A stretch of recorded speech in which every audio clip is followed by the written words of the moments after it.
Umugore wa Elon nayo ni robo.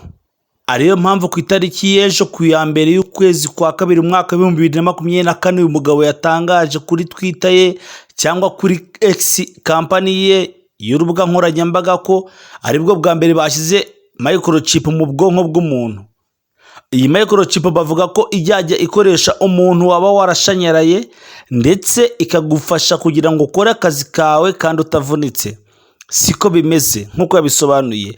Aba bagabo bakorera shitani yabahaye imbaraga, baragira ngo badushire mu bwonko ako kamenyetso kabo bavuga ngo ni microchip kugira ngo batwandike icya kimenyetso cya shitani cyanditswe mu byahishuwe 6:3.